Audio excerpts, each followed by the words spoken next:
যুদ্ধজাহাজ, helicopter, maritime patrol aircraft সহ আধুনিক যুদ্ধ সরঞ্জাম ও প্রযুক্তি সংযোজন করা হয়েছে। প্রায় এক দশক ধরে নৌবহরে সংযুক্ত হয়েছে দুটি সাবমেরিন। এই সাবমেরিন সংযোজনের মাধ্যমে আমাদের প্রাণপ্রিয় নৌবাহিনী একটি ত্রিমাত্রিক নৌবাহিনীতে পরিণত হয়েছে। এই ত্রিমাত্রিক নৌবাহিনীর সক্ষমতা বৃদ্ধির অংশ হিসেবে নতুন নৌঘাঁটি, যুদ্ধজাহাজ, আধুনিক যুদ্ধ সরঞ্জাম ও প্রযুক্তি সংযোজনের কার্যক্রম চলমান রয়েছে। অবগত সুধী, গণপ্রজাতন্ত্রী বাংলাদেশ সরকারের মাননীয় প্রধানমন্ত্রীর নির্দেশনায় প্রতিরক্ষা শিল্পে মেড ইন বাংলাদেশ নীতির আলোকে দেশীয় প্রযুক্তির বিকাশ ও নিজস্ব সক্ষমতা বৃদ্ধির লক্ষ্যে বাংলাদেশ নৌবাহিনী নিরলসভাবে কাজ করে চলেছে। এরই অংশ হিসেবে বর্তমানে বাংলাদেশ নৌবাহিনীর তত্ত্বাবধানে পরিচালিত 3টি শিপইয়ার্ডে বিভিন্ন প্রকার যুদ্ধজাহাজ নির্মাণের কার্যক্রম চলমান রয়েছে।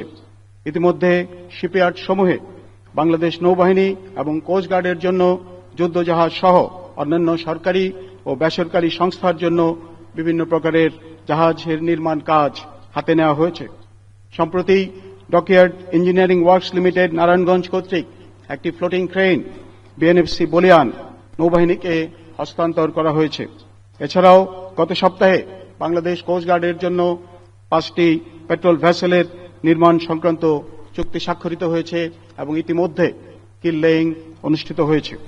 অপরদিকে খুলনা শিপইয়ার্ডে বাংলাদেশ নৌবাহিনীর ল্যান্ডিং অপারেশন পরিচালনার সক্ষমতা বৃদ্ধির লক্ষ্যে 3টি এলসিটি নির্মাণের কাজ প্রায় চূড়ান্ত পর্যায়ে রয়েছে।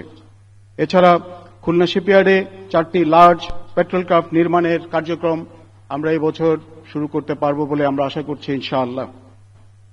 একই সঙ্গে বাংলাদেশ ওশেনোগ্রাফিক রিসার্চ ইনস্টিটিউটের জন্য সামুদ্রিক গবেষণা জাহাজ নির্মাণের কাজ এই সপ্তাহে শুভ উদ্বোধন করা হয়েছে। সরকারের নির্দেশনা অনুযায়ী বাংলাদেশ নৌবাহিনীর তত্ত্বাবধানে পরিচালিত শিপইয়ার্ড সমূহে অদূর ভবিষ্যতে অফশোর পেট্রোল ভেসেল, করভেট এবং ফ্রিগেট সহ অন্যান্য যুদ্ধজাহাজ নির্মাণের পরিকল্পনা প্রণয়ন করা হচ্ছে।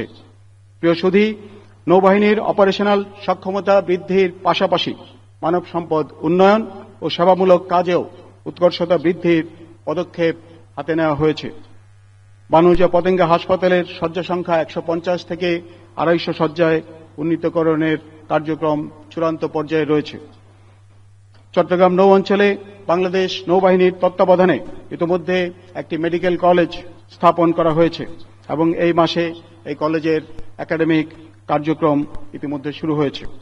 নৌ সদস্য সহ অসামরিক এবং সামরিক ব্যক্তিবর্গ ও জনসাধারণের মধ্যে প্রযুক্তিগত শিক্ষা ও দক্ষতা ছড়িয়ে দেওয়ার উদ্দেশ্য নিয়ে বাংলাদেশ নৌবাহিনীর তত্ত্বাবধানে বরিশালের ঝালকাঠিতে নৌবাহিনী বিজ্ঞান ও প্রযুক্তি বিশ্ববিদ্যালয় স্থাপন এবং ঢাকা নৌ অঞ্চলে বিশেষ চাহিদা সম্পন্ন শিশুদের জন্য আশার আলো স্কুল প্রতিষ্ঠার কার্যক্রম এগিয়ে চলেছে।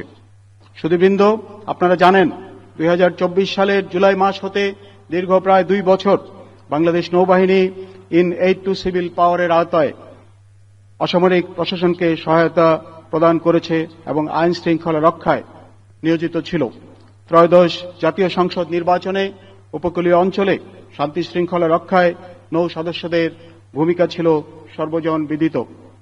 বিশেষ করে দুর্গম চরাঞ্চল ও বিচ্ছিন্ন দ্বীপগুলিতে নির্বাচনী সরঞ্জাম পৌঁছানো থেকে শুরু করে উৎসব মুখর পরিবেশে সাধারণ মানুষের ভোটাধিকার নিশ্চিত করতে নৌবাহিনীর কার্যক্রম দেশ জুড়ে প্রশংসিত হয়েছে। আমি দ্ব্যর্থহীনভাবে বলতে চাই, দেশের প্রয়োজনে সর্বদা নিবেদিত থেকে যে কোনো প্রকার ত্যাগ স্বীকার করার জন্য বাংলাদেশ নৌবাহিনীর প্রতিটি সদস্য সদা প্রস্তুত এবং ভবিষ্যতেও প্রস্তুত থাকবে ইনশাআল্লাহ। প্রিয় প্রশিক্ষণার্থী কর্মকর্তাবৃন্দ, আজ তোমাদের চমৎকার কুচকাওয়াজ দেখে আমি মুগ্ধ হয়েছি। তোমাদের প্রাণবন্ত এবং উচ্ছল তারুণ্য আমাকে আশান্বিত করেছে। তোমাদের স্মরণ রাখতে হবে, সমুদ্রের নিরাপত্তা ও সার্বভৌমত্ব নিশ্চিত করার মাধ্যমে দেশের সামগ্রিক উন্নয়ন এবং অগ্রগতি অর্জন করাই আমাদের মূল লক্ষ্য। বাংলাদেশের বিশাল সমুদ্র এলাকার নিরাপত্তা বিধানের লক্ষ্যে সকল প্রকার চ্যালেঞ্জ মোকাবেলার জন্য তোমাদেরকে নিরলসভাবে কাজ করতে হবে। দেশের সেবায় ভবিষ্যৎ কাণ্ডারী হিসেবে তোমরা আত্মনিয়োগ করবে, এটাই আমার প্রত্যাশা। প্রিয় প্রশিক্ষণার্থী, মিডশিপম্যান ও ক্যাডেটবৃন্দ, তোমাদের মতো তরুণ ও উদীয়মান প্রজন্মকে উন্নীত প্রশিক্ষণের মাধ্যমে যোগ্য নেতা হিসেবে গড়ে তোলার লক্ষ্যে প্রয়োজনীয় সুযোগ সুবিধার সমন্বয়ে তৈরি করা হয়েছে আজকের নেভাল একাডেমি। এ সকল সুযোগ সুবিধা কাজে লাগিয়ে প্রশিক্ষণলব্ধ জ্ঞানের মাধ্যমে ভবিষ্যৎ নৌবাহিনীর নেতৃত্বদানে যোগ্য কর্মকর্তা হিসেবে তোমাদেরকে প্রতিষ্ঠিত হতে হবে। দেশের অতন্দ্র প্রহরী হিসাবে দায়িত্ব পালন করার মানসিকতায় নিজেদেরকে প্রস্তুত করতে হবে। প্রিয় কমিশনপ্রাপ্ত অফিসারবৃন্দ, আজ তোমরা 61 জন সম্ভাবনাময় তরুণ তরুণী একাডেমির সীমানা পেরিয়ে নতুন কর্মজীবনে প্রবেশ করতে যাচ্ছ। তোমাদেরকে মনে রাখতে হবে যে কঠোর প্রশিক্ষণ তোমরা সফলভাবে সমাপ্ত করলে তা তোমাদের ভবিষ্যৎ উৎকর্ষতা অর্জনের সূচনা মাত্র।